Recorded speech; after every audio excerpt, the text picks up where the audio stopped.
Welcome to the Federalist Society Supreme Court Roundup. I'm Dean Reuter, Vice President, General Counsel, and Director of Practice Groups at the Federalist Society. Thank you for joining us by Zoom, YouTube, Facebook, Twitter, Instagram, or whatever other platform has been invented in the last 24 hours, or for watching on the video recording. I'm very pleased to welcome today two guests to our program. It is my honor to introduce Reginald J. Brown as the new president of the Federalist Society's DC Lawyers Chapter.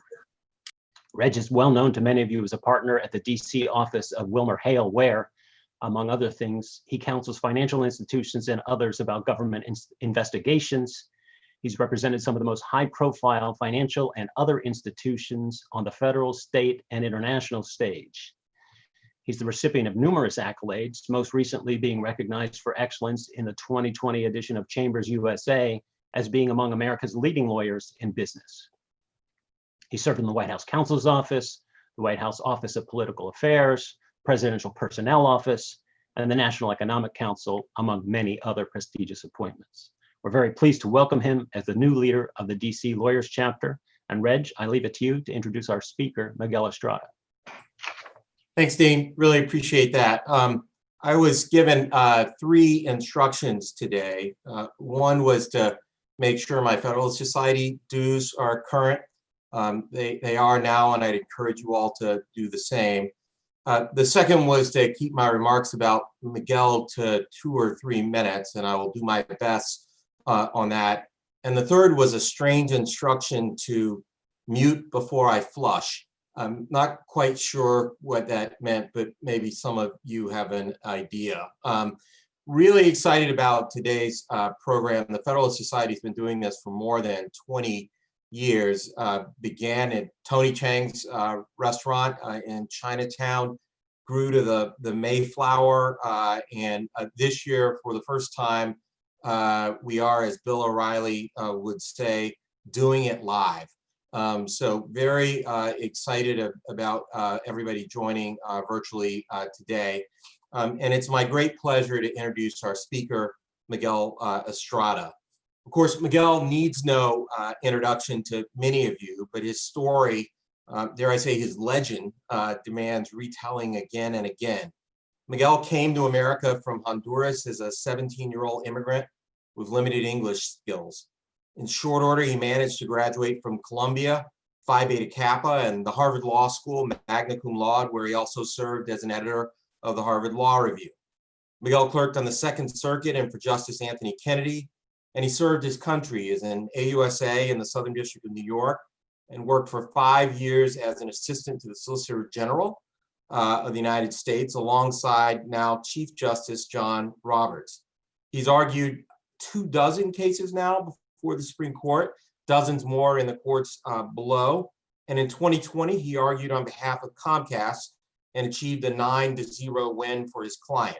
I'm sure Miguel will tell you all of the reasons why the vote should have been even higher if it could have been. This was one of 5 cases argued by Gibson Dunn lawyers this term. I think they also briefed an additional 18 cases, so they were relatively busy. In 2020, Miguel was named Lawyer of the Year in both IP litigation and appellate categories, and he's widely viewed as the man to call for the tough, potentially unwinnable case. He's so good that rumor has it in one matter he achieved an outcome so favorable that a client sent his law firm a 7-figure bonus for his work, and also offered to send Miguel on an around-the-world trip as a thank you for his services. The managing partner of the firm said they could keep the 7-figure payment, but declined to let Miguel take the free global trip, which was unfortunate in my view, because those of us who know Miguel well know that his most inspired thinking often takes place in Paris after a fine meal with a glass of Burgundy and an exquisite cigar. With a record as accomplished as his, you might ask, why isn't Miguel himself on the Supreme Court? And it is more than a fair question. Justice Kagan, who's one of his law school classmates, said in writing to the Senate that he would make a superlative justice, that his great intellect, high accomplishments, and upright character would make him an excellent addition to any federal court. But it was not to be, as the New York Times and many so-called progressives blocked his confirmation to the U.S. Court of Appeals to prevent Miguel from possibly later being appointed to the U.S. Supreme Court. Why? Because he was a principled, conservative, Hispanic lawyer. There's a new term for what happened to Miguel. It's called cancel culture, and I'm proud to say that it has no place in the Federalist Society, where all viewpoints, if well-reasoned and backed by argument and data, are welcome. While I don't think any of us will ever forget or excuse what happened to Miguel, he has accepted the miscarriage of justice with characteristic grace and wit, noting that at this point in his life, he would never willingly place himself in any situation in which convention requires that he be civil to Chuck Schumer. The DC chapter of the Federalist Society is blessed with an extraordinary number of members with impressive credentials and experience. I'd also be remiss if I did not mention one of them briefly today, that being Noel Francisco, who's just completed a distinguished tenure as Solicitor General of the United States. Noel, I know you're out there listening. Congratulations on your service. Welcome back to the private sector. We look forward to hearing about a number of your cases this term in Miguel's talk. With that, I'm going to turn the Zoom and the microphone over to my good friend Miguel for today's Supreme Court Roundup. Miguel, over to you. Well, thank you, Reg, for that extremely generous introduction. And thank you all who have tuned in. I can't promise that this will be entertaining because, as you all know, the material is what it is. When you come in person, and we do this at the Mayflower Hotel in Washington or at the National Press Club, there can be some entertaining moments, mostly unintentional on my part. But, you know, thanks to COVID, we have to deal with the limitations of Zoom. COVID actually forced, the court to have a very unusual term. Many arguments were pushed into the next term, I think 10 or 11. We had audio arguments for the first time in history. The court did quite well. The public was able to listen in as the arguments were ongoing, which was unusual. We heard Justice Thomas become an active questioner and ask really incisive questions, which was a gift to the nation and to those who like to malign, the justice. Also a great answer to them. We also learned that Justice Sotomayor is not quite the technological whiz that some think. She repeatedly failed to unmute her phone and kept saying, "I'm sorry, Chief, I did it again." I hear that there is an Instagram movement that is being started, the Free Sonia movement. And it goes, "Oops, I did it again." And as Reg also alluded, there was also the flush that was heard around the world during the Bar versus the American Association of Political Consultants argument. While the advocate was engaging Justice Kagan in a fine point of law, there was the distinctive sound of a toilet flushing heard. Slate magazine did an extensive analysis, examined every clue available, and concluded that the culprit was one of the justices, which for the sake of decorum, I will not name, though I have to say that there were any number of people who practiced in front of the court who had concluded that that justice was, the culprit within 3 seconds of the occurrence. And we'll move from that now to something that we do when we do this in person. I'm not sure that it's worth doing now. When we do this in person, we have this exordium, this thing that we do at the beginning, where we try to award a prize, because this is Washington, many of you may not be in Washington, to the individual who exemplifies egregious hypocrisy, crass dealing, and dishonorable behavior. This is usually difficult because this is Washington, but we usually have candidates. I think Senator Feinstein has won several years running now because she's just such a target-rich environment. She's a candidate again this year. Not long ago, she was out on television flacking for the Red Chinese. You have tone deaf. You have to really be tone deaf to be doing that. Then there was this woman by the name of Katie O'Connor, who's from an outfit called Demand Justice. Her contribution was to demand an investigation of Judge Griffith from the DC Circuit for the effrontery of trying to retire during an election year and giving an appointment to President Trump.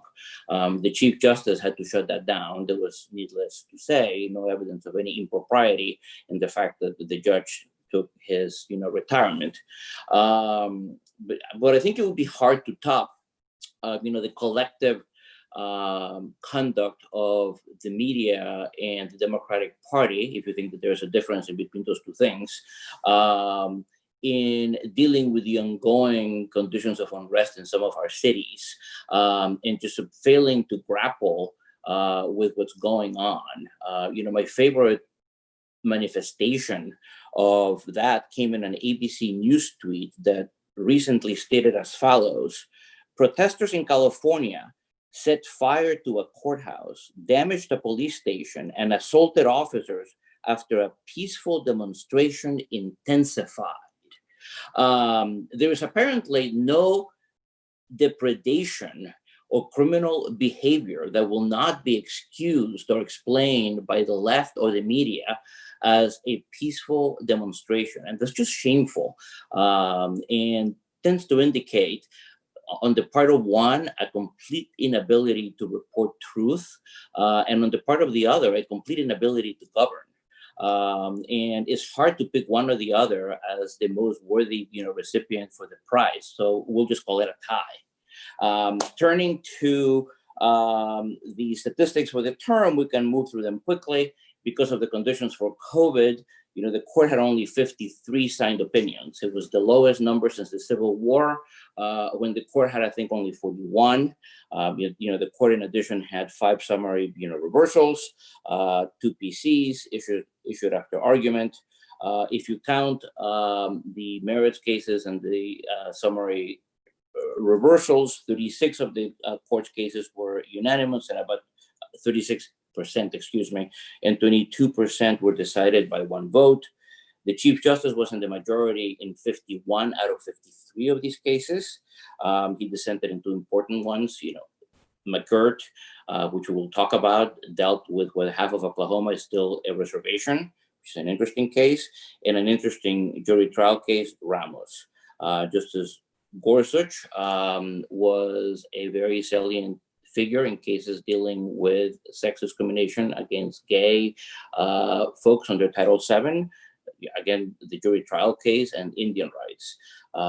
In terms of agreement and disagreement, the Chief Justice and Justice Kavanaugh continued to agree with each other a lot of the time, as did Justice Thomas, Justice Alito, and that's not all that surprising. Nor is it all that surprising that Justices Sotomayor and Justice Thomas agree with each other very little.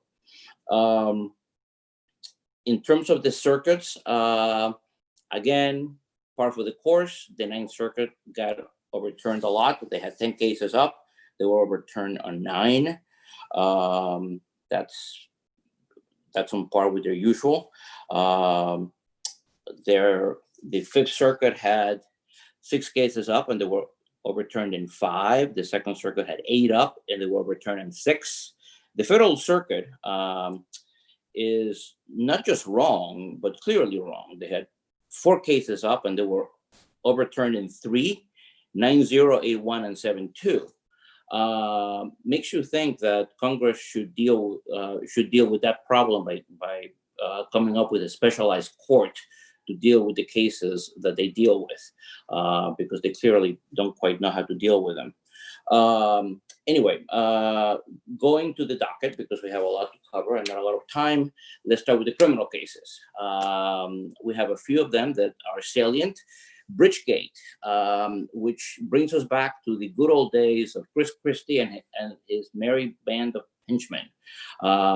Back in 2013, you may have heard there was a lot in the news about how traffic ground to a halt in Fort Lee, New Jersey.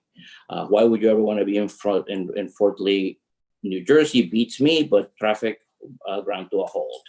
Turns out that the usual deal was to have a number of dedicated lanes from the George Washington Bridge going into Fort Lee in order to get even with the mayor of Fort Lee not to back Governor Christie for re-election. Certain staffers of the governor decided to alter the traffic patterns and basically cause chaos in Fort Lee. This was apparently quite bad. In what Justice Kagan charitably described, quote, as an admirably concise email, one of the staffers put it this way: time for some traffic problems in Fort Lee. In order to cover up this little vindictive plot, the defendants came up with the theory that they were conducting a traffic study in order just to see what would happen.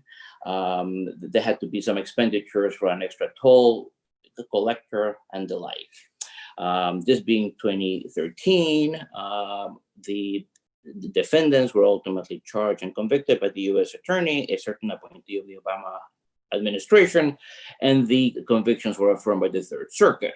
The convictions were for wire fraud and fraud from federally funded programs. The Supreme Court, however, in a 9-0 opinion written by Justice Kagan, overturned the convictions, concluding that the conduct, though perhaps reprehensible, was not a crime because it was not intended to obtain money or property. Bottom line, what had happened here was that the officers had misused the regulatory authority that had been conferred on them by the state, but had not had as the object of the scheme to obtain property for themselves. The government argued that this had been a scheme to physically seize the highway lanes. The Supreme Court basically scoffed at the argument, said that this was just the exercise of regulatory authority. The government also argued that the government had spent money conducting the fake traffic study and on the extra toll collector. But again, the court concluded that this was not the object of the conspiracy and merely a byproduct of the exercise of regulatory authority. None of this should have come as a surprise to the government, because in an earlier case called Cleveland versus the United States, the court had already held that the exercise of regulatory authority of this type was not covered by the mail and wire fraud statutes. And in the Skilling case, of course, the court had also held that violation of workplace rules, short of bribes and kickbacks, are not covered by the honest services statute. So the case was 9-0. And as they say in Chicago the Musical, the government had it coming. No surprise to anyone. Our next case in the criminal docket deals with the constitutional implications of the insanity defense. And it comes out of the state of Kansas. It's called Color versus Kansas, K-A-H-L-E-R. Now, insanity, of course, was a defense of common law. Even going back to Blackstone, the common law sort of accepted that, quote unquote, lunatics were not liable for criminal conduct. Many of you may recall that in law school, we all learned about the Mcnaughton Rule.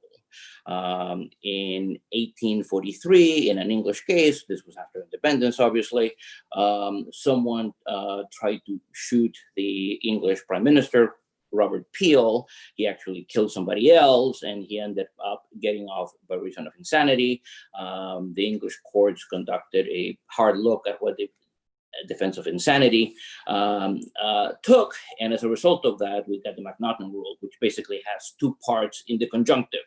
The first one asks if the person, by reason of a disease of the mind, did not know the nature and quality of its acts, or if he did not know it, whether he did not know that what he was doing was wrong. Now, the first part is you didn't know the nature and quality of what you were doing.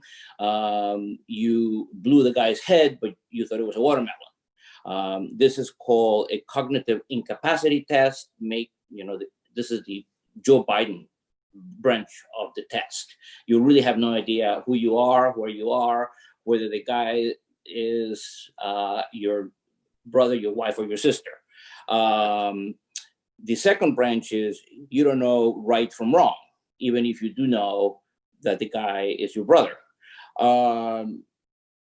Before you think that's the Chuck Schumer branch of the test, that would be wrong. It is not that you don't, it is that you don't know right from wrong, not that you like wrong better than right. And so only if you don't know right from wrong do you get off onto the second prong.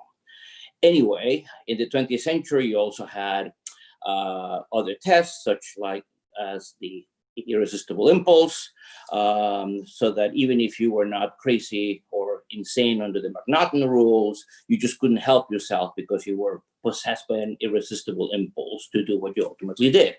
None of this in principle has anything to do with the Constitution, but that doesn't mean that criminal defendants cannot try. As early as 1952, in a case called Leland versus Oregon, somebody went to the Supreme Court and argued that the due process clause required the state of Oregon to recognize irresistible impulse as required by due process as a defense to a crime. The Supreme Court basically said, no, the state of Oregon doesn't have to recognize irresistible impulse as a defense of insanity. 2006, Clark versus Arizona, the state had recognized only the second prong of Mcnaughton, moral incapacity. But not the first prong. So if you could not tell the nature and quality of the acts, but you could tell right from wrong, that was what counted for the state of Arizona. In an opinion by Justice Souter, said the Constitution doesn't require the state of Arizona to recognize both prongs. It's okay if they recognize the moral incapacity prong only. So that brings us to this case, which is Collar. Kansas has done the flip side of what the state of Arizona had done in Clark. They recognize the cognitive, the Joe Biden test, but not the moral incapacity test. So in Kansas, the question is, did you realize the nature and quality of your acts? If you didn't, you're insane. But it doesn't matter if you could not recognize right from wrong. You can argue that at sentencing. And the question is whether the Constitution requires you that to recognize a defense of insanity based on your inability to tell right from wrong. In an opinion 6-3, Justice Kagan said, no, the Constitution does not require the state of Kansas to accept moral incapacity as an insanity defense. And basically, her line of reasoning is that, look, we have always accepted that the states have the primary responsibility to define criminal offenses and what the defenses are. There has never been a really firm understanding as to what insanity is. It's an area of the law that keeps evolving with notions of psychiatry. We're not really in a position to tell you what the right answer is, and the states have adopted different versions of it. This was characterized by many as a state's abolition of the defense of insanity, because there are those who thought that moral incapacity is really the core of what criminal responsibility is about. In the dissent by Justice Breyer, joined by Justices Ginsburg and Sotomayor, basically took a very spirited view of that. Basically thought that the entire essence of moral responsibility was key to the criminal law, and that once you took that away, there was nothing that basically entitled the state to tag you with criminal responsibility. But by a vote 6-3, the court concluded that the states are not required to give you that as a defense to criminal liability. Our next major criminal case is Ramos versus Louisiana, which deals with jury unanimity. Now, the question brought to the court the issue whether the Sixth Amendment requires unanimous juries in state jury trials. It is clear that in federal practice, in criminal cases, jury unanimity is required. But in 1972, in a case called Apodaca versus Oregon, the Supreme Court had split 4-1-4 on the question of whether unanimity is required in state criminal trials. 4 justices thought that the Sixth Amendment required unanimity. 4 justices thought that unanimity was not necessarily required because they applied a functional test. And Justice Powell, who was in the middle, basically thought that the Sixth Amendment did require unanimity, but he was a fan of something called dual track incorporation. The notion that the Sixth Amendment would not apply necessarily in the same way to the states as it did to the federal government. And because Justice Powell was in the middle, the non-unanimous juries were able to be applied by the states since 1972 until now. Only 2 states continue to do that, Louisiana and Oregon. And in this case, one of those states, Louisiana, had convicted Ramos of a stabbing, and Ramos had been found guilty by the jury by a vote of 10-2. The question in the case was whether the Daca case should be overruled by the court. And that's sort of an interesting question because ultimately there was a dispute in the court as to whether the case needed to be overruled. Ultimately, the answer is yes. Daca is no longer the law. And the majority opinion was won by Justice Gorsuch, joined by Justices Breyer, Sotomayor, Ginsburg, and Kavanaugh. The take that Justice Gorsuch took of this was that Daca was not really controlling because the controlling opinion of Justice Powell had already been rejected by most of the court, which had never accepted the proposition that there could be dual track incorporation anyway. And in his view, this is not present a stare decisis problem for that reason, but that in any event, and this is what he said, stare decisis isn't supposed to be the art of, quote, methodically ignoring what everybody knows to be true. I'm not sure what that means, other than it sounds good. But in any event, it was good enough for him not to follow it, and he thought that it was pretty clear that in any event, the Sixth Amendment had to be fully incorporated, and nobody had any disagreement that if it was fully incorporated, it did require unanimity, so the conviction was overturned. Justice Sotomayor wrote a concurrence, which had no other purpose other than to say in every other line, if you read it correctly, this is no Roe versus Wade, this is no Roe versus Wade, this is no Roe versus Wade. And so, yes, I'm voting to overrule this case, but this is no Roe versus Wade.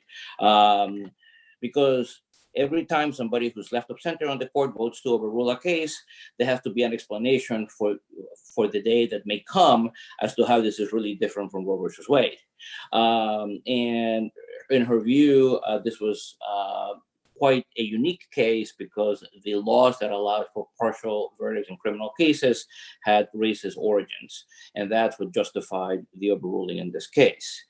Justice Kavanaugh concurred separately in what may be viewed as a partial answer to Justice Sotomayor's "this is not Roe versus Wade" concurrence. And his opinion is a bit of a bookend to that. And he wrote basically to say that stare decisis does not mean, of course, that the court should never overrule erroneous precedents, and that historically some of the court's most notable and consequential decisions have entailed overruling precedent. No one seriously maintains that the court should never overrule erroneous precedent.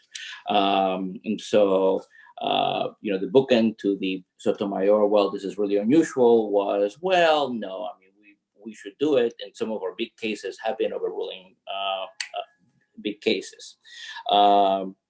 Justice Thomas concurred to restate his theory that incorporation has to be done through privileges and immunities. Justice Alito filed a dissent joined by the Chief Justice, and interestingly enough, Justice Kagan, who was sticking for stare decisis. All of them were basically complaining that stare decisis got shoddy treatment in the case. And so in the grand scheme of things, I don't think anybody gets all that bent out of shape that 2 states in the union now have to have unanimous verdicts in criminal cases like everybody else, but it was an interesting fight that we have seen every term about the reaches of stare decisis and the justifications that the justices come up when they want to depart from precedent.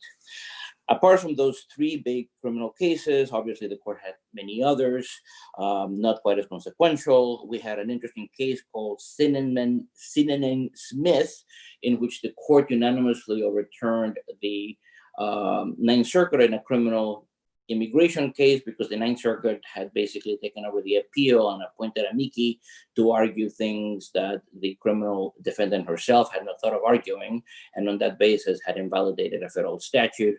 Obviously, in an opinion by Justice Ginsburg, the Supreme Court told the Ninth Circuit that this was not an appropriate thing for a court to do. If you're a judge, you should stick to judging.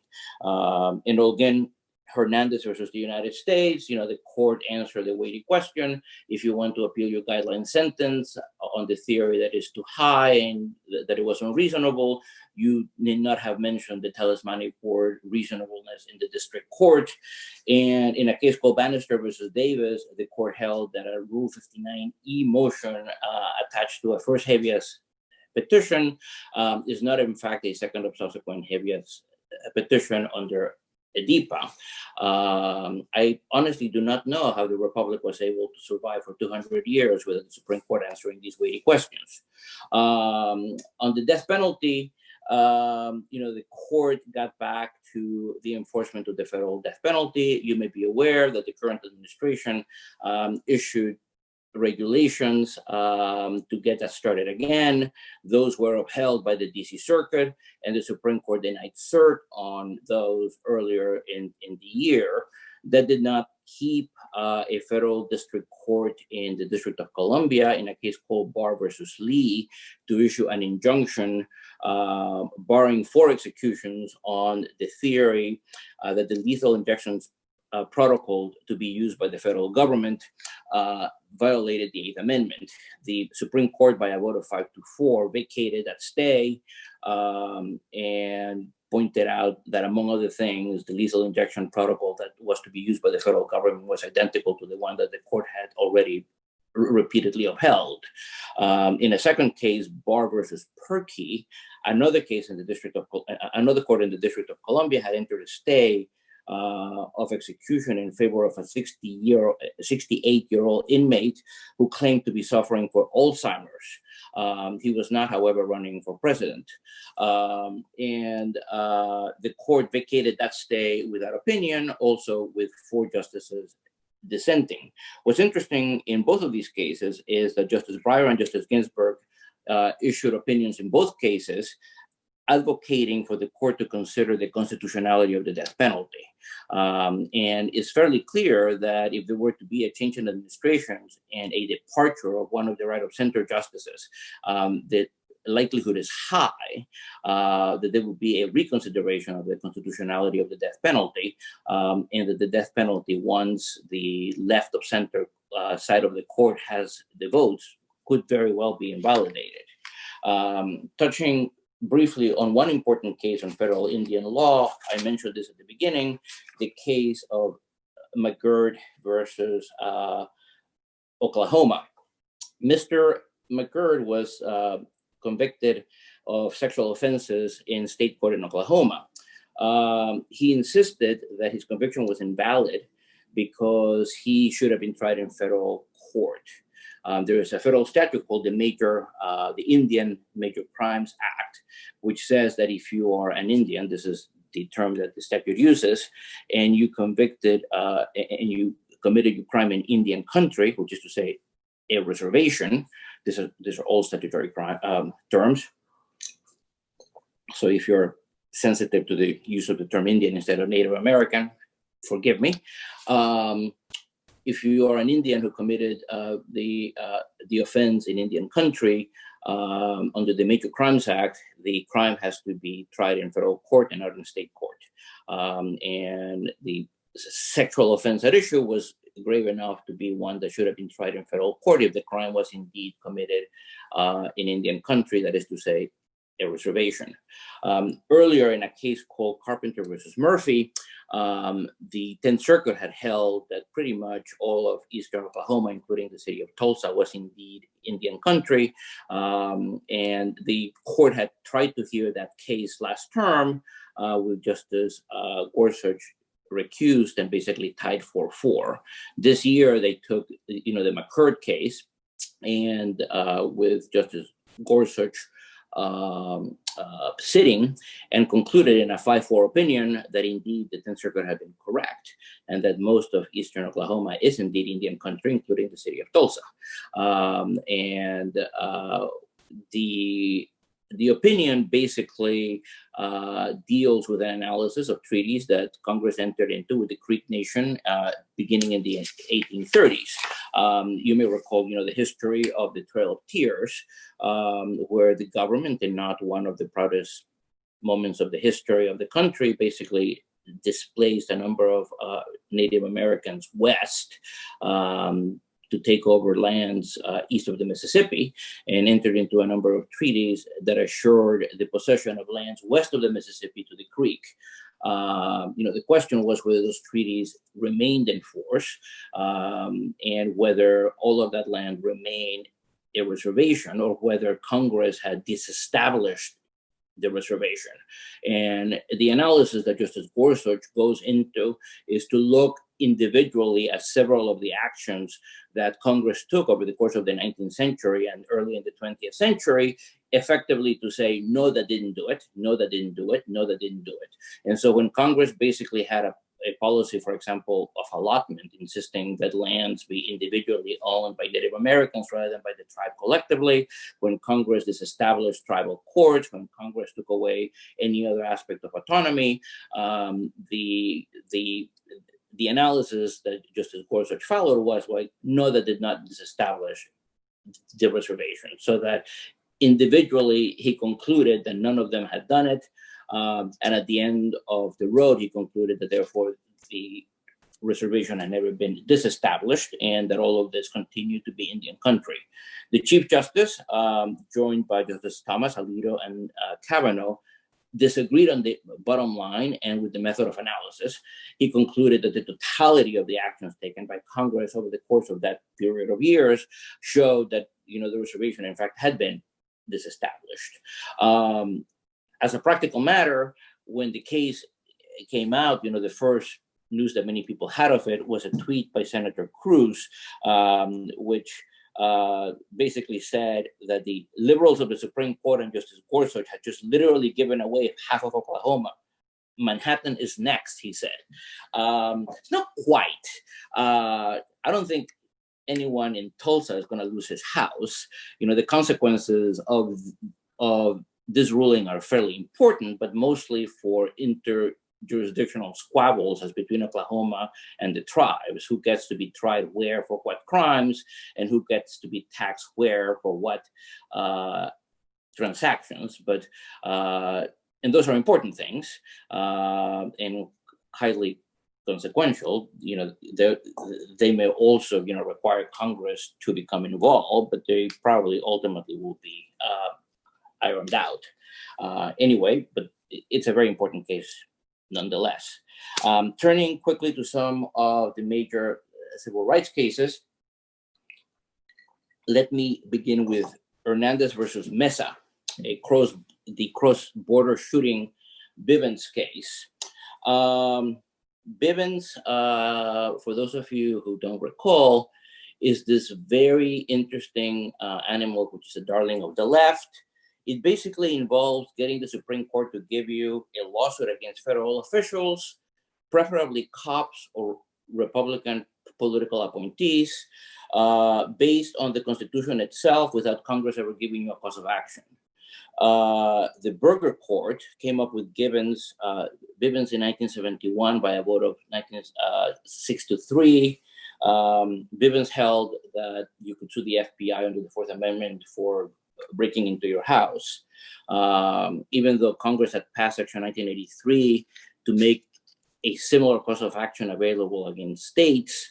The court think that didn't matter, and it made an analogous cause of action available under the Fourth Amendment itself against federal officers. In the course of the 1970s, Bivens was as popular with the Supreme Court as bell bottoms were with the rest of the population. In 1979, the court accepted that you could have a cause of action under the Fifth Amendment for sex discrimination in a case called Davis versus Passman.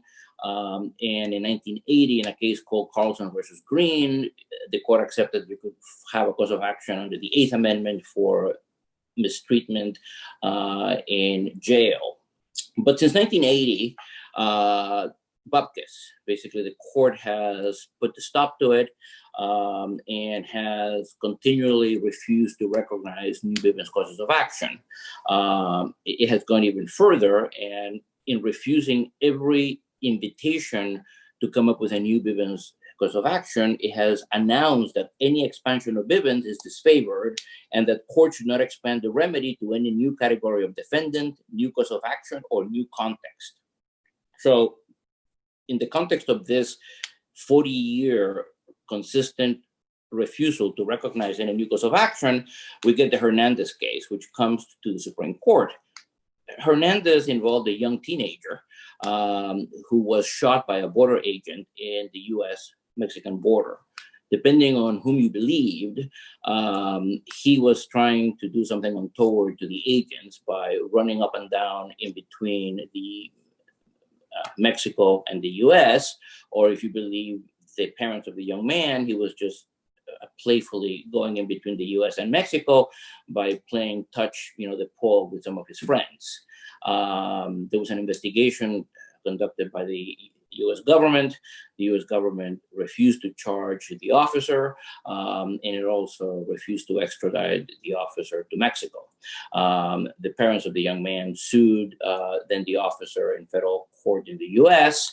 In the first round of the litigation, the Fifth Circuit had ruled that there was qualified immunity. The case went to the Supreme Court, and the Supreme Court sent it back to the Fifth Circuit for further consideration in light of Sigler versus Abbasi, the last Bivens case, where you may recall some terms ago, the Supreme Court refused to recognize a Bivens cause of action against John Ashcroft.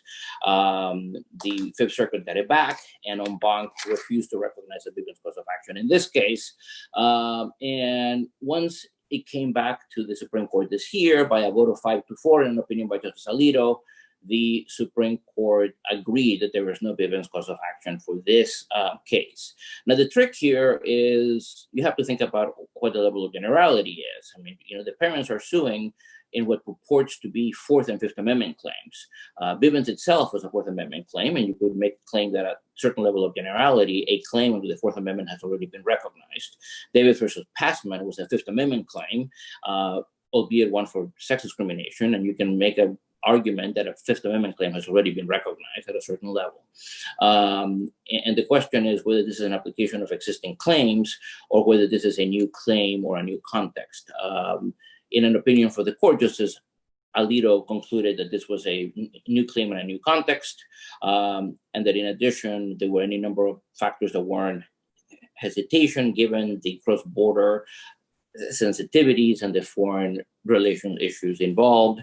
There was a dissent by Justice Ginsburg taking issue with these questions, joined, of course, by her liberal colleagues. But again, as has been the case for the last 40 years, the court once again said no to a Bivens claim. Interestingly, Justice Thomas, joined by Justice Gorsuch, who wrote a concurring opinion, basically said we should just give up the ghost and overrule Bivens just for good. We have made clear that this is not going anywhere. And now that we have pulled all of its foundations out as being wrong, nothing is left for us but to overrule Bivens. And perhaps that will still come. We have some other statutory cases that I will mention. Reg mentioned, the case that I argued. I won't dwell on it. I will simply say that the issue on it is Comcast versus NAOM, National American Owned Media. The issue was what the standard of causation is under 42 U.S.C. Section 1981. The Ninth Circuit had held that the standard of causation was simply a motivating factor based on cases that have held that the standard of causation is but for causation as a general rule in most civil rights statutes. The Supreme Court held that that is the standard in 1981 as well, and overturned the Ninth Circuit 9-0. Another more consequential, interesting, and divided case in the civil rights statutory context, this term was, of course, Bostock, which dealt with the question whether sexual orientation and transgender status are protected by Title VII. These were a series of consolidated cases coming from several circuits, which raised, the question whether the phrase "because of sex" in Title VII extends protections to discrimination against, gay, transgender plaintiffs. The court, in an opinion by Justice Gorsuch, joined by the Chief Justice and the liberal wing, concluded that the answer was yes. The Gorsuch analysis can best be described as being largely founded on a literal analysis of the word sex. He basically concluded that when a gay or bisexual or transgender person suffers discrimination because of those traits, it is literally because of his or her sex. And that although this may not have been a consequence or a result or an application of the statute that may have been intended or anticipated in 1964 by the Congress that enacted Title VII, it is an actual application of the language of the statute, and therefore it is covered by the statute. Justice Alito wrote a rather spirited dissent in which he described the majority opinion, and I quote, as a pirate ship that sails under a textualist flag, but actually represents a theory of statutory interpretation that Justice Scalia excoriated, that courts should update old statutes so that they better reflect the current values of society, and went on to describe the majority's argument not only arrogant, but also wrong, and ultimately concluded that this could not be an actual interpretation of Title VII because it could not be what Congress actually did in 1964. Justice Kavanaugh wrote a separate opinion that also dissented and accused the majority of amending the law by engaging in literal textualism rather than reading the ordinary meaning of the language. Being a sensitive justice and wanting very much to be liked, however, he felt it necessary, even in dissent, to congratulate the gay and LGBT community on having achieved this victory, which is probably a first in a dissent. Hey, I think this is an illegitimate use of the court's authority and it violates separation of powers, but good for you and congratulations. It's unusual. Now, Justice Gorsuch said that nothing in the court's opinion deals with issues that may be raised with respect to segregated bathrooms, locker rooms, dress codes, etc. And I guess it's true enough. We'll see if those issues are raised, how they're dealt with under this opinion. In the meantime, the one thing that is sure is that this was a ruling that very much pleased the business community. 206 major corporations filed as amici on the side that prevailed in the case, arguing that Title VII protection for sexual orientation would raise consistency and predictability for businesses and help recruiting. And so that was, the outcome of that case. We'll turn over now and try to cover some of the First Amendment and religion cases. We'll start with Espinoza versus Montana Department of the Revenue. And let me start with a little bit of history first.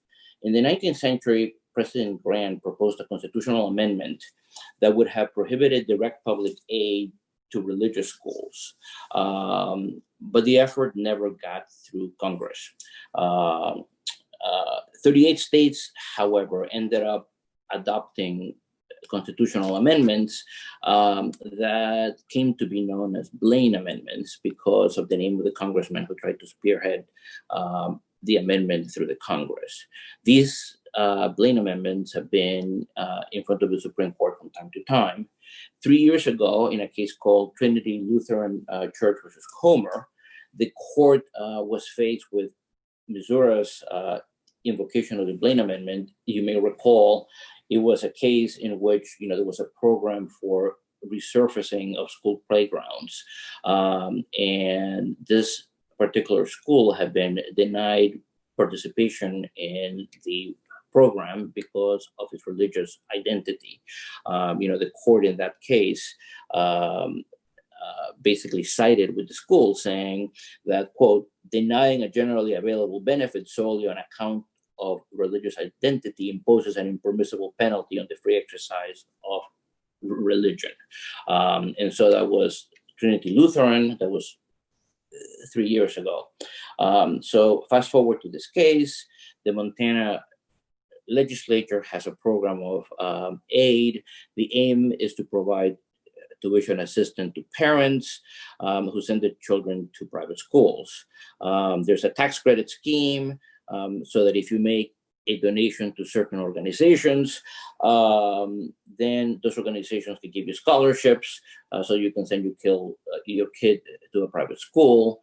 Problem was when Ms. Espinoza tried to send her kids to a private religious schools. There was an objection based on the state's version of the Blaine Amendment, and the Montana courts ended up holding the program unconstitutional and canning the entire program, so that neither her nor parents who proposed to send their kids to non-religious schools could take advantage of the program. The Montana courts thought that the solution to the problem was to get rid of the entire program. In an opinion by the Chief Justice, joined by the court's conservatives, the court first found that Trinity Lutheran was controlling on the question of discrimination. You could not have the program and exclude the religious schools. On the second aspect of his analysis, he then concluded that the remedy adopted by the Montana court was impermissible under the Supremacy Clause. You could not, as the remedy, basically can the entire program because when confronted with the competing demands of state and federal law, you had to give way to the federal law. And therefore, you had to keep the program and allow the child to go to the religious school. Justice Thomas concurred, joined by Justice Gorsuch, to restate his view that the Establishment Clause is wrong and that it deals only with an establishment of a state church. I don't know why he felt it necessary to deal with that question in this case.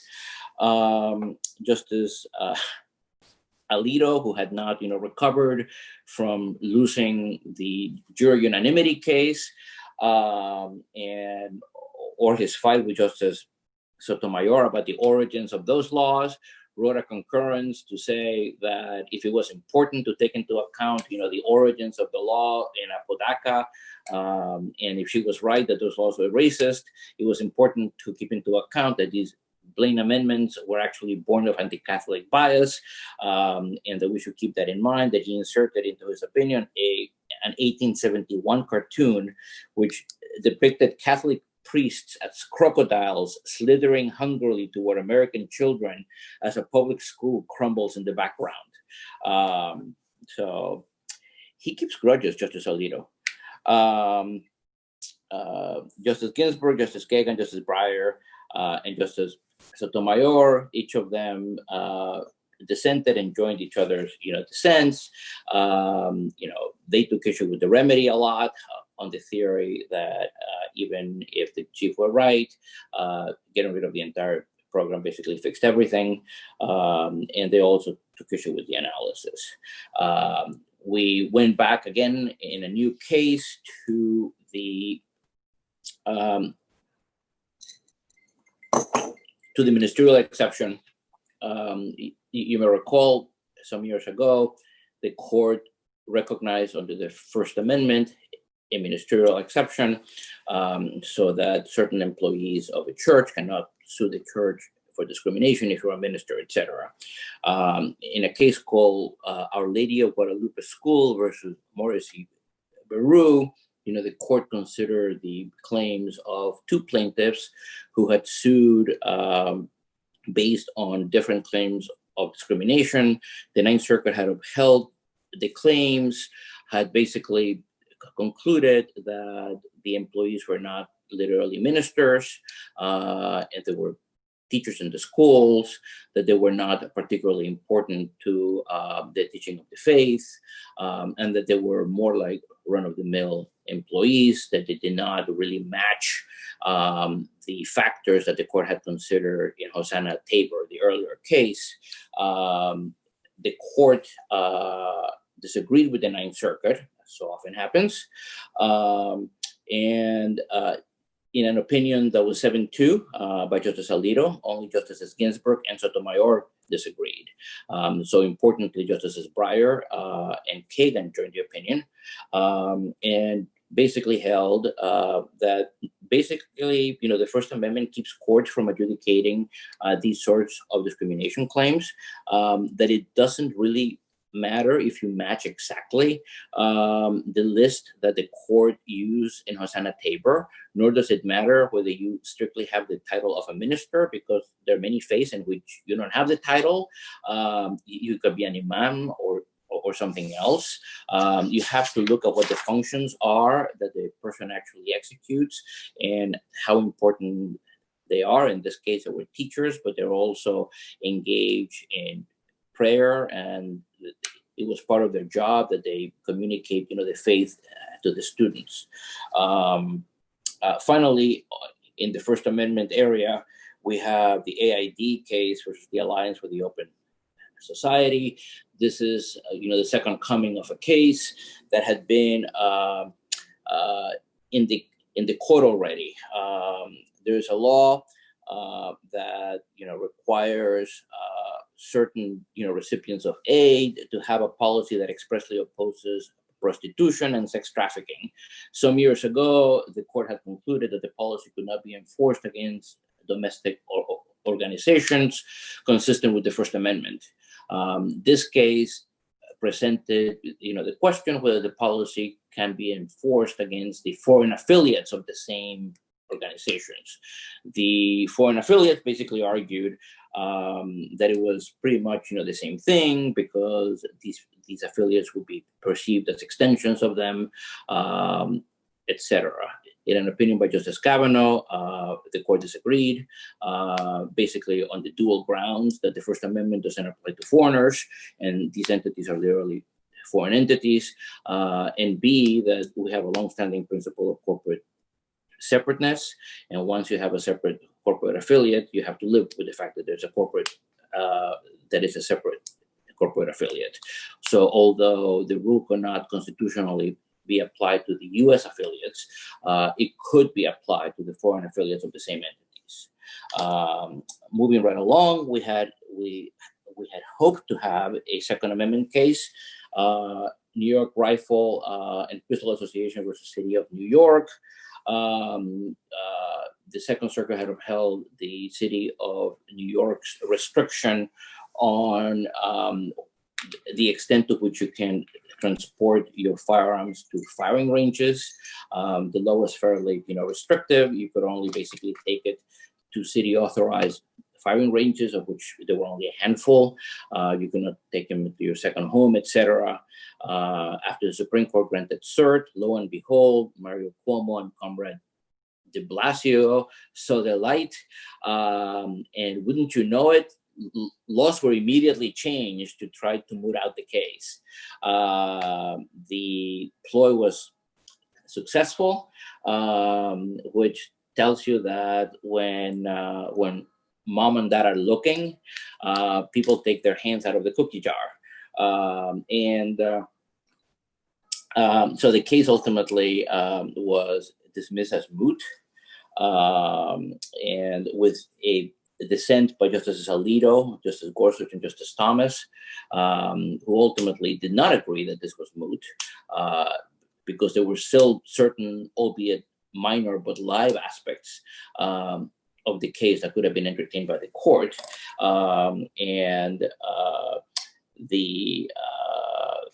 Justice Alito thought that the court should not, quote, permit our docket to be manipulated in this way. And he does have a point there. This was rather unseemly, and it was unfortunate that the court basically succumbed to it. There was an important abortion case in the docket that I think we can cover quickly. June Medical Services versus Russo. The Chief Justice was the headline. You may recall some years ago, it's 4 years ago, in a case called Whole Woman's Hell versus Hellerstedt, the court struck down 5-4, a Texas statute that required abortion practitioners to have admitting privileges in a nearby hospital. It's very hard to describe what the law is that applies under the case, because it was a long opinion by Dr. Breyer. And if you read the opinion, it basically tells you what the ventilation vents have to be and what the corridors have to be and whatnot. I have never felt like less of a lawyer than reading that opinion. I thought it was either a contractor or a nurse. No, it's hard to tell why that case was in the Supreme Court of the United States. But in any event, the court was of a mind that the Texas law was unconstitutional. Louisiana, thinking that it had the votes to have the case go the other way, passed what was conceitedly a nearly identical law to the Texas law that was invalidated in Hellerstedt, and went with it. Not surprisingly, abortion providers sued to invalidate the law, and a federal district court in Louisiana enjoined it. The First Circuit did not agree with the federal district court and let the law go into effect. Now, the question in the case, when the case got to the Supreme Court, was whether the Supreme Court was going to uphold the Louisiana law. And in a 5-4 decision, the answer was no. The Louisiana law was struck down. Now, the vote is 5-4, I say. It's like 4-1-4. The 4 votes that are still in the court from the Breyer opinion voted to strike down the law. So it was Justice Ginsburg, Sotomayor, Justice Kagan, and Justice Breyer in an opinion by Justice Breyer. And basically what Justice Breyer said was the district court made findings that replicated what we found in Hellerstedt, and this case is just like Hellerstedt. The Fifth Circuit disregarded the clearly erroneous rule, and it violated Rule 52, so therefore it was wrong. Just as the Chief Justice filed a concurrence, he was in the middle, he did not join the plurality opinion, that basically said, I disagreed with Hellerstedt and I continue to disagree with Hellerstedt, but I believe in stare decisis, that like cases should be decided alike, and therefore I vote to strike the law because there's no significant difference between these two cases. And then you had Justices Alito, Gorsuch, Thomas, and Kavanaugh dissenting. And they had some questions about, given the fact-specific nature of the opinion that Justice Breyer had written in the first place, whether it was really fair to say that there was a rule of law that could be applied from state to state on the basis of the Hellerstedt case. But, it is in fact true that it is far too difficult to actually say that there's a rule of law. But in any event, the Louisiana law was struck down. Let me try to cover, try to race quickly so that we can make good use of the time, and go to some of the voting rights cases. Sheffield versus Washington, this may have gotten lost in the hoopla of some of the end of term decisions. The issue here is the so-called faithless voter. As you may recall, we vote or not, depending on our general level of disgust with the choices that we're presented with in the quadrennial elections. And we think we're voting for the choices, A or B, but in fact, we're voting for electors that are committed to vote for A or B.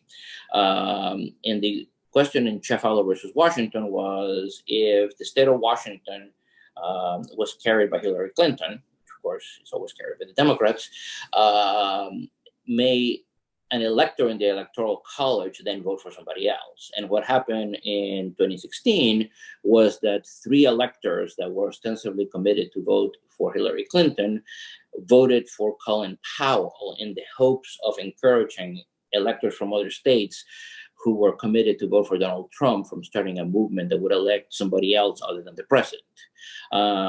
They did vote for Colin Powell, but the way that they were hoping to start did not materialize.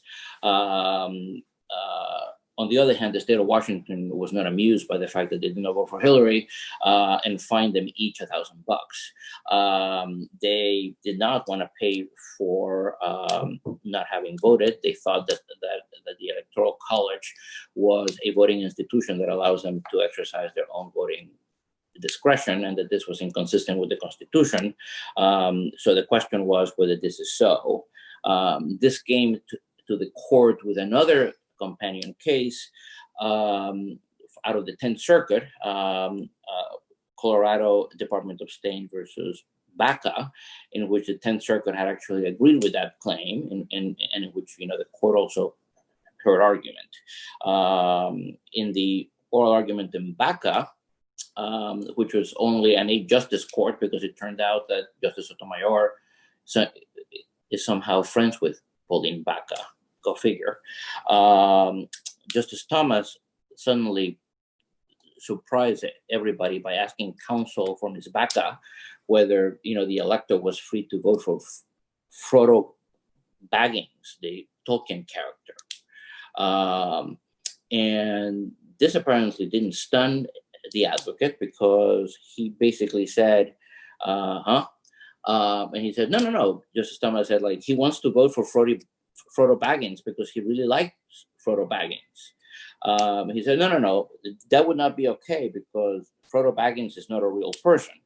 I don't know that I ever met a politician who is a real person. So I don't know how this was actually responsive.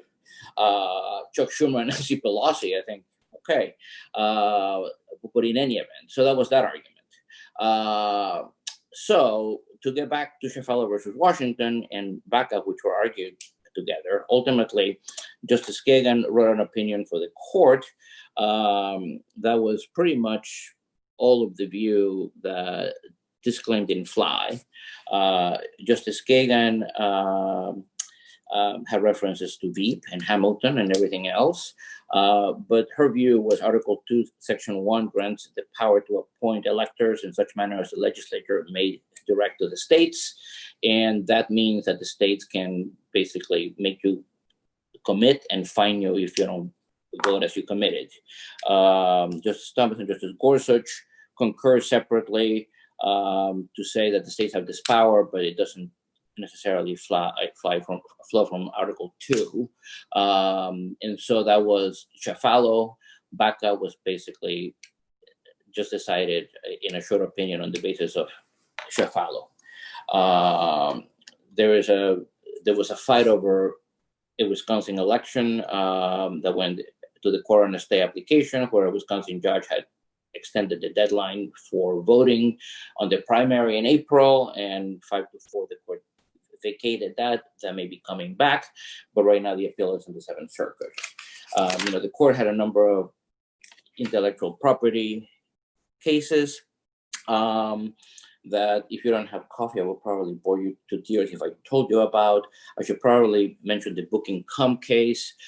Generally, you cannot, under the Lanham Act, register a generic name like booking. So the question was, if you tack on a domain name like com, so you make it booking com, whether you can go ahead and register that, or whether it's still generic.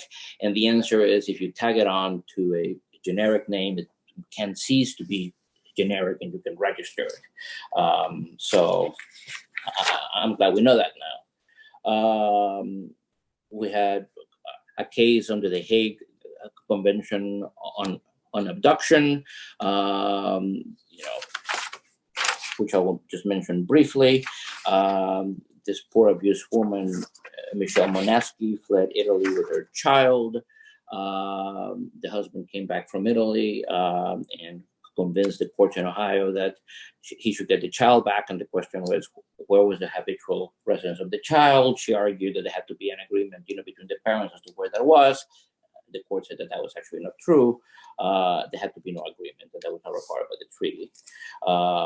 Patti versus Republic of Sudan, the other international case we had, the court confronted the terrorism exception in the context of the 1998 Al-Qaeda bombing of our embassies in Kenya and Tanzania. Under the FSIA, the Foreign Sovereign Immunities Act, usually punitive damages have not been available against foreign sovereigns, even if the sovereign immunity had been waived. In 2008, Congress rearranged the statute and gave a cause of action for terrorism activities, and in addition made punitive damages available. The question was whether that could be retroactively applied, even with respect to acts such as 1998 bombing, and the answer was yes. And so that was that. Turning to something more meaty, we had some important separation of powers case. The Cfpb, the Elizabeth Warren agency, has a single director. And in Celia versus Cfpb, the Supreme Court finally confronted the question whether this arrangement is constitutional. This is a fascinating debate because it seeks to recast some of the major authorities on separation of powers as to what the general rule is. The answer that the court gave was that the arrangement is not constitutional, and the opinion was written by the Chief Justice, joined by the conservative wing. But the court went on to say, joined by some of the liberals, that this aspect of it was severable. And so then the problem could be solved by getting rid of the for cause restriction and making the director answerable to the president.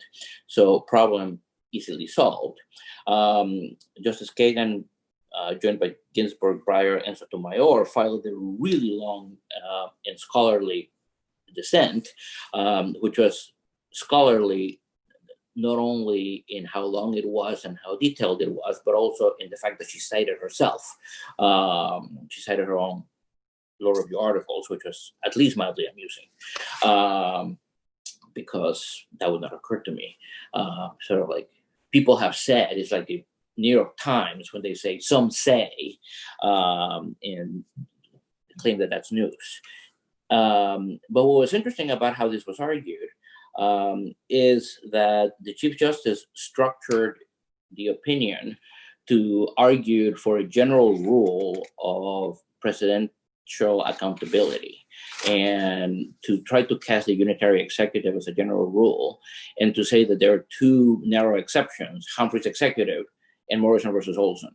And this is neither one nor the other, so therefore the president wins. Whereas Justice Kagan basically seems to look at the world as, no, everything is more functional. And you're making this rule up, and everything is functional. And so it's a fight as to what the background rule is. And the Chief Justice basically sets up, the rule designed to say the president wins unless it's one or the other, and sets it up to say Humphreys is very narrow, and Meyer, the earlier case that had been written by Chief Justice Taft, is actually the controlling view. It's a significant change on how you look at these questions, because I think if you had asked even Chief Justice Rehnquist when he wrote Morrison versus Olson, a fair-minded reader would have concluded that Justice Kagan had a more accurate descriptive view of the case law. That is to say, that it was a lot messier. But also a fair-minded reader would have concluded that Humphrey's executor was an abomination. And as Justice Scalia said in Morrison versus Olson, could not really stand up to the analysis in Meyer, and wasn't all that very good. And so now we're coming to, like, as Justice Scalia said in Morrison, he who lives with the ipse dixit dies by the ipse dixit. It's an interesting recasting of the authorities in these areas, because if you look at the opinion from the court now, the president gets to control all of the executive branch subordinates unless you can turn this into a panel of experts like Humphrey's executor or Morrison versus Olson. Whereas Justice Kagan and the other dissenters would say, no, it's a more functional analysis, and you don't actually have to do this. You have to consider all these other things. So I think that actually is likely, if it continues to be, the view of the court, to have significant implications with the distribution of presidential authority as it respects administrative agencies. The other important case, which may, again, not turn out to be so important, is the Financial Oversight Board case versus Aurelius Investment, which had to do with the Puerto Rico bankruptcy. Congress in 2016 passed a statute under its Article 4 powers to come up with a board to basically try to deal with the mess in Puerto Rico, including possibly getting Puerto Rico into bankruptcy and dealing with all of these various agencies. And there was a board that deals with all of these issues that was not appointed with the advice and consent of the Senate. And so the question is whether this board that was given life by the statute was subject to the appointments clause. And now, for those of you who don't recall, we got Puerto Rico in 1898 as a result of the Spanish-American War. Puerto Rico is technically a territory, so it's property of the United States under Article 4 of the Constitution. It's like a building or anything else. And so what the court basically says, in an opinion by Justice Breyer, joined by everybody except Sotomayor and Thomas, is that the appointments clause does apply to officers that exercise national authority with respect to Puerto Rico. So if you were appointing a territorial governor, you would have to run that by the Senate. But it doesn't necessarily apply to officers that exercise purely local authority.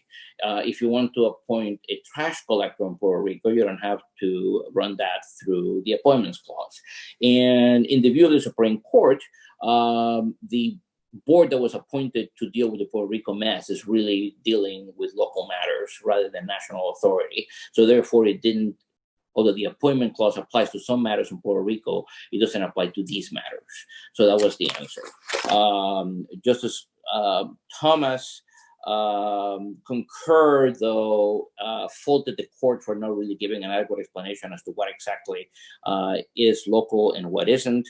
And he would have simply held that pretty much all territorial officers doing duties under Article 4 are just not officers of the United States. Justice Sotomayor concurs separately to fault the court for not taking into account, the last 60 years of history in which, the U.S. Congress has given all this autonomy to Puerto Rico. not sure exactly where that was going. I think her basic point is that Congress since 1950 has given all this autonomy to Puerto Rico, and that it was not necessarily then able to claim that it was exercising local authority because it had conveyed all that local authority to the Puerto Rican government. But it was not altogether clear where she was going with that. Going on to the next major case, the Daca case, we're almost done. Let me finish quickly. Daca. So back in 2012, the Obama administration came up with a deferred action for childhood arrivals, which basically lets undocumented young adults to stay in the country if they came here as children, and protects them from deportation and allows you to keep jobs, et cetera, et cetera. The fact that this was done in 2012, which was an election year, is entirely coincidental, I am sure. So that was that. In 2014, a couple of weeks after the Obama administration got completely walloped in the midterm elections, the Obama administration came up with DAPA, the same thing for parents of aliens. Texas and 25 other states promptly sued over the second program, DAPA, and ultimately got it enjoined in an injunction upheld by the Fifth Circuit, and ultimately affirmed by the Supreme Court 4-4 when Justice Scalia passed away. And so DACA, DAPA gets thrown out by the Fifth Circuit, and 4-4 affirmed by the Supreme Court. Donald Trump gets elected. In June 2017, Attorney General Sessions goes to the acting Secretary for Homeland Security, Duke, and advises her that DACA, the 2012 program, suffered from the same legal infirmities as the DAPA program that had been thrown out by the Fifth Circuit and affirmed by the Supreme Court. The next day, she issues a memorandum that basically gets rid of DACA. There is, not surprisingly, litigation filed in every blue state in the country. And some months later, in 2018, Secretary Nielsen issues a new memorandum in response to one of these cases in the District of Columbia, reaffirming the decision and giving additional reasons as to why DACA has to go. DACA delenda est. Ultimately, to no one's great surprise, district courts in the District of Columbia, the Second Circuit, and the Ninth Circuit all issued nationwide injunctions saying that Trump is evil and that DACA is wonderful and therefore DACA must stay.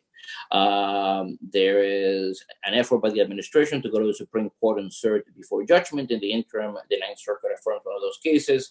So the Supreme Court takes the Ninth Circuit case and the other ones on cert before judgment.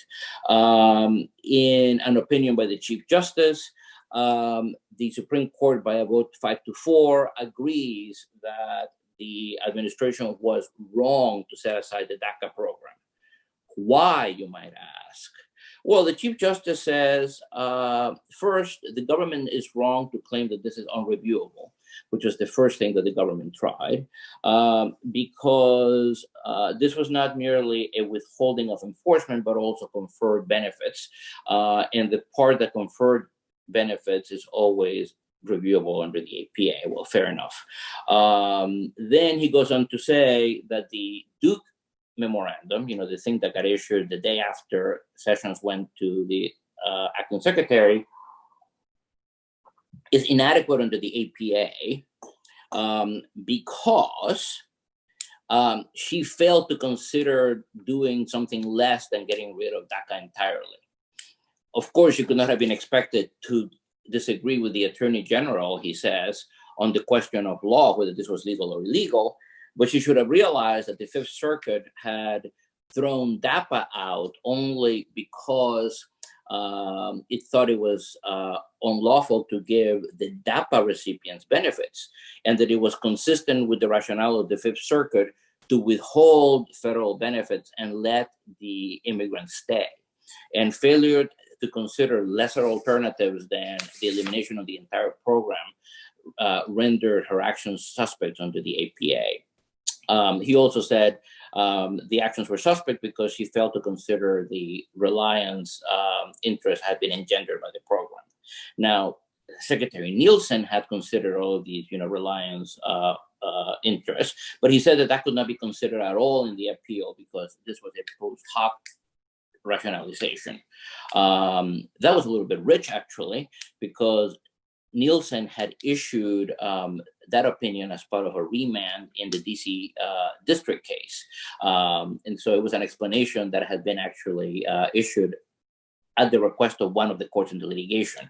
But he said that that was off limits. And so as a result of that, the Chief Justice basically engaged in a punt that apparently had no other purpose than to get this program to stay on the books past the election.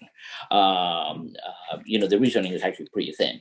I should disclose my firm actually represented the plaintiff, so I'm very happy we won. Justice Sotomayor, the chief, joined by the liberal members of the court, except for Justice Sotomayor, went on to reject the claim that there was a violation of equal protection based on statements that were assertedly racist that had been made by the president. Justice Sotomayor, however, concurred separately to express her view that that was not so, and that statements by the president were indeed troubling. There were statements by Justices Thomas, Alito, and Gorsuch, which, as you can imagine, took the view that that this program had not been promulgated in accordance with the APA. So it was a little bit weird to actually claim that the APA had to be complied to get rid of it, and that it was illegal to begin with. So it was a little bit weird to actually keep the government, hold the government to keep an illegal program. Justice Kavanaugh wrote separately to also take issue with the fact that the court would not consider the Nielsen memorandum, pointing out that in the usual APA case, the remedy is to send it back to the agency for additional explanation. And there you have the additional explanation. So it's a little bit weird for you not to consider it. Next case that we have is another administrative case. Is the Little Sisters of the Poor Little Sisters. They have been trying to get a break for almost a decade. You may recall under the original Obamacare, there was an exception that was allowed for certain religious affiliated institutions. Ultimately, the exception was available to them only if they complied with certain steps that they considered incompatible with their faith, such as signing a form that would result in the payment of certain procedures that they considered contraception by their insurer or their administrator. And the question was whether they could get an exemption under the Religious Freedom and Restoration Act. Those issues were litigated. There was a case called Zubik that went to the Supreme Court that was pending in the Supreme Court when Justice Scalia passed away. The court basically kicked those cases back to the lower courts to try to get the government to reach an accommodation with the sisters. In the meantime, the administration changed and they came up with a new rule. A whole bunch of new states, Pennsylvania and New Jersey, brought suit basically saying that the government was required not to give an exception to the sisters.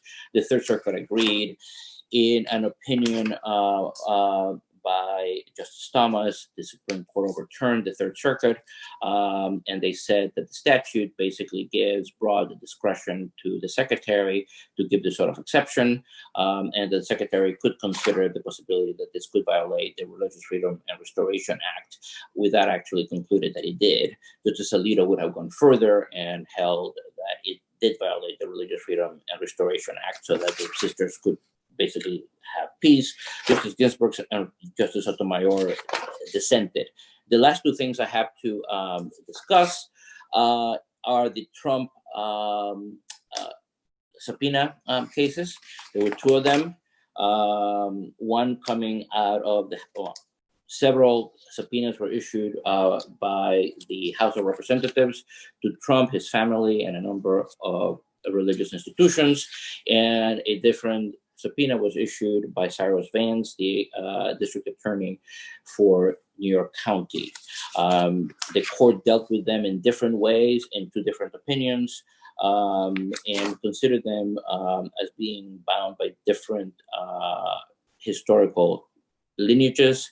In the subpoenas coming out of the House of Representatives, the court considered that like a traditional separation of powers fight, in which, although the papers involved are private papers of the president, it's not necessarily ordinary that a co-equal branch of government gets overly interested in the papers of the president, and faulted the lower courts, which had upheld the subpoenas, for not having taken into account that the president is the recipient. The court basically accepted that houses of Congress have the ability to investigate in order to inform themselves with respect to potential legislation. It seemed reasonably clear that the court was a little bit skeptical about the pretextual nature of the legislative purposes being articulated by the House committees here, and that that the breadth of the subpoenas gave them pause.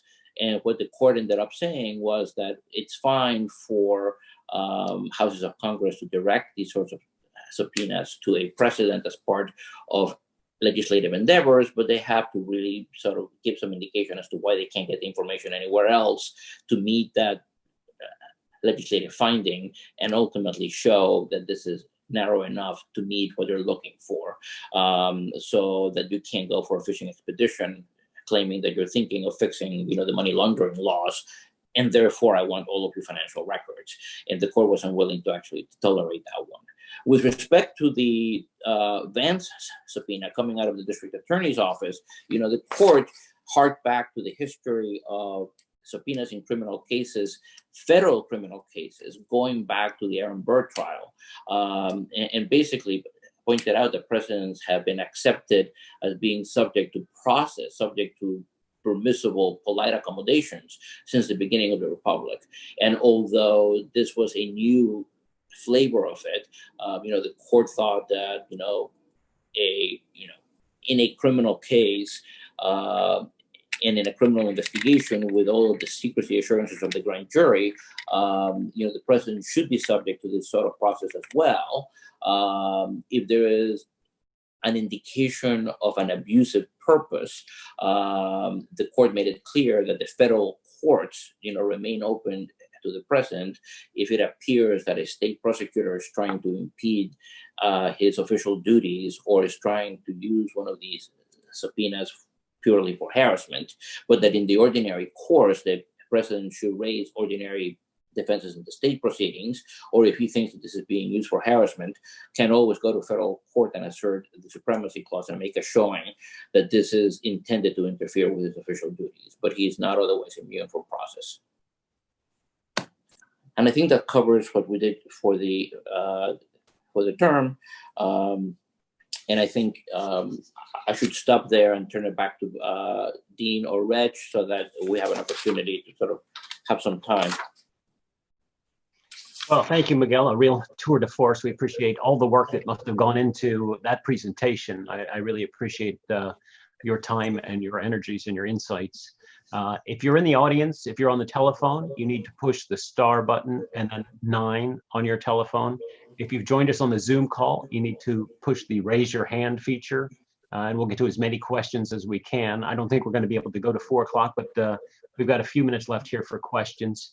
While we wait for people to raise their hands, Miguel, let me ask a quick question of you, if I could.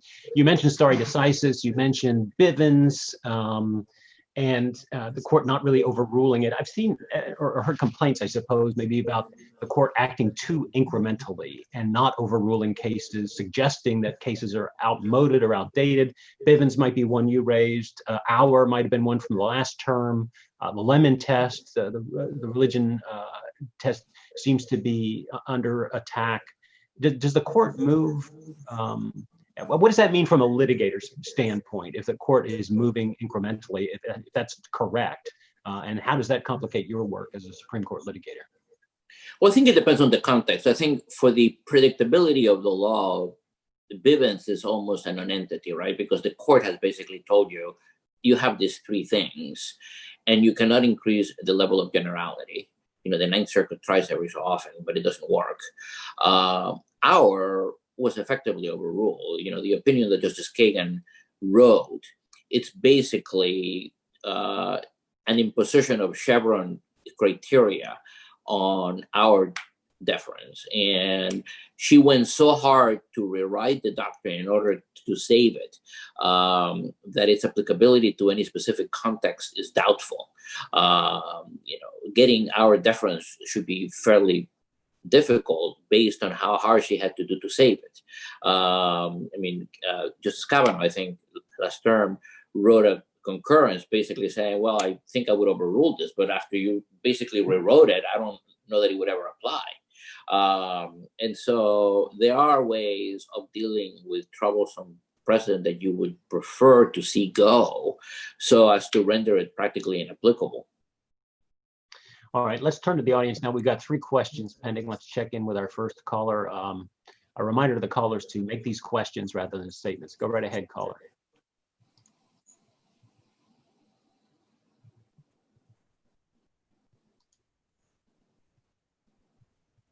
Dean, I think our caller probably needs to unmute. Is the caller muted? If you've muted your own telephone, you need to come off mute. Let's check with our second caller.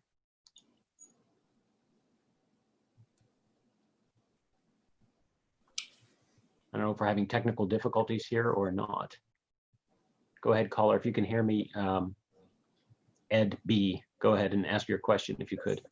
Yeah, Ed out in Washington State. I may have missed it in the cases you spoke to, but any comments to cases that address private property issues, and specifically in regards to the application of Endangered Species Act, such as the Weyerhaeuser U.S. Fish and Wildlife back in late 2018?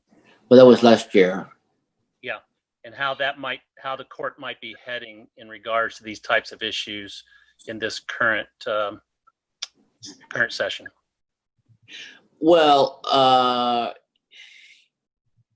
it's hard to tell, right? I mean, it depends on the issue. I mean, you know, the court has turned back some efforts by the government to try to utilize justiciability doctrines not to hear some of those claims. But I think, you know, the court doesn't view them in gross as property or environmental cases necessarily. I think they tend to think of statutory cases as statutory cases having to do with the language of the statute involved. I mean, takings property cases, I think, are more contentious as property cases, as we saw last year in the overruling of Williamson. But with respect to environmental cases, I think, you know, the court goes more on statutory language. Check in with our next caller, initials QH. Okay, can you hear me? We can hear you fine. Go Yes. ahead, sir. Okay, good.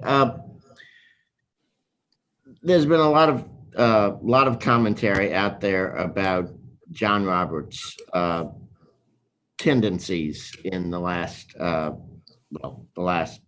number of years, with sort of 2 competing theories. One being that he is interested in protecting the institution, or protecting the court as an institution, and another from Jonathan Adler saying that he's trying to create as little disruption as he can.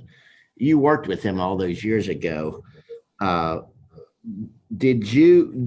What is your analysis of what he's trying to do? Do you think either of those explanations fit, or do you see some sort of other interpretive theory that would explain his sort of toing and froing and always looking for the narrowest grounds? Look, I mean, I think it's very difficult for anybody who even knew a judge after he became a judge to sort of see how they have changed since they put on a robe. I think all you can sort of see is what they write in an opinion. And it's sort of a mixed bag. Some of it is understandable and some of it is more puzzling. His Obamacare votes I found inexplicable. His census votes I sort of understood. The record that the government had compiled of not being completely sort of strictly truthful in district court was a little bit troublesome. Daca, I mean, I was a little bit surprised by his vote. I mean, I think I don't know that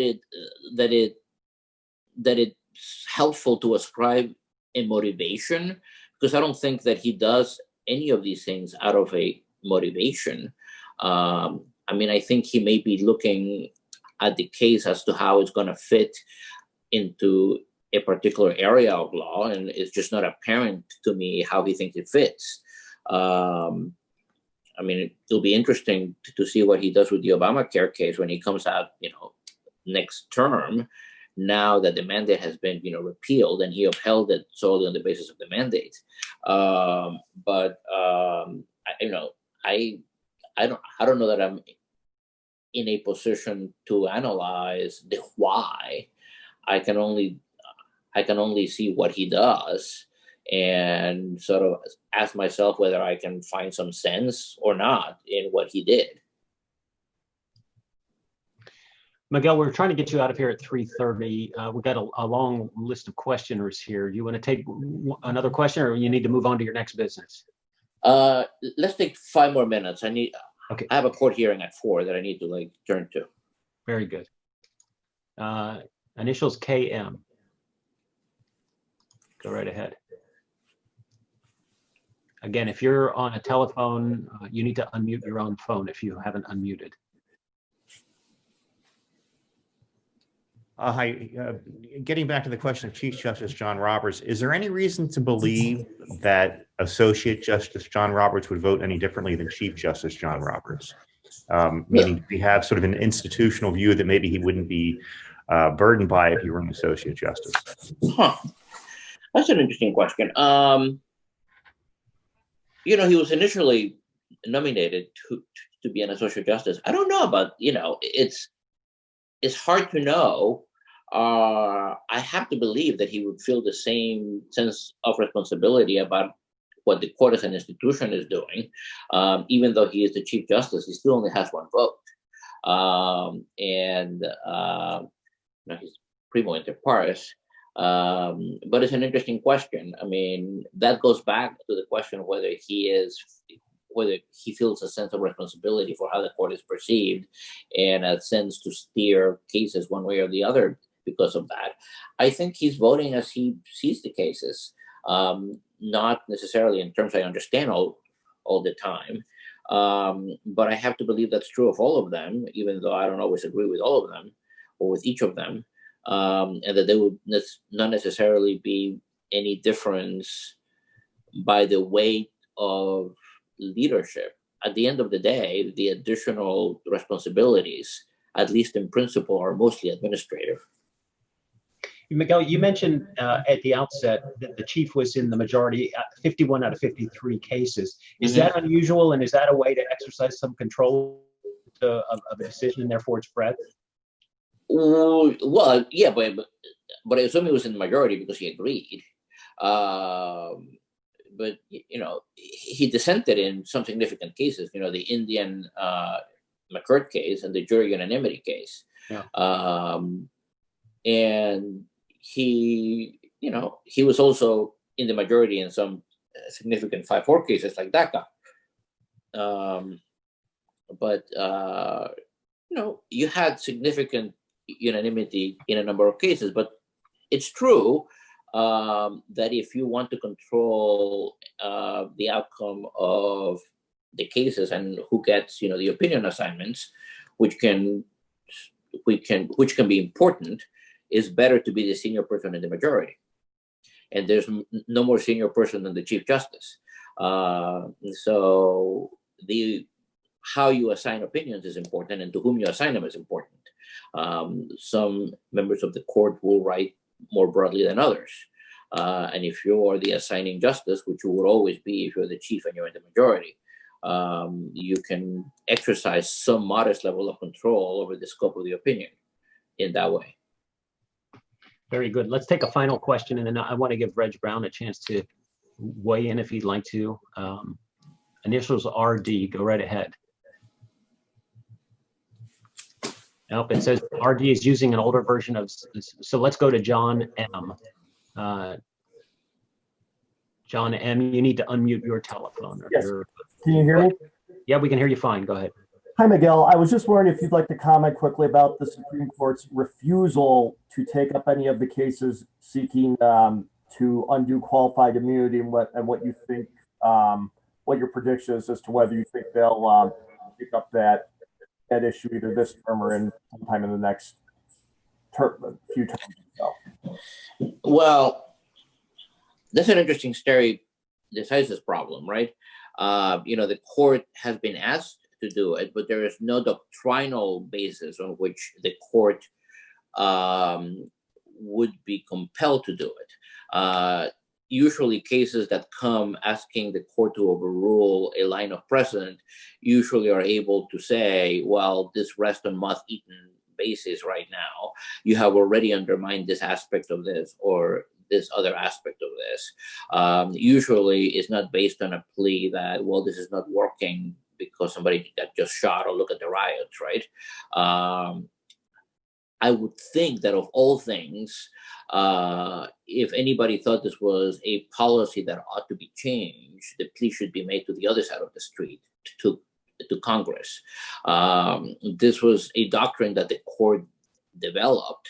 Actually, it was the Warren Court that came up with it, based on common law antecedents, but can easily be changed by statute if Congress thinks it's a good idea to change it or limit it.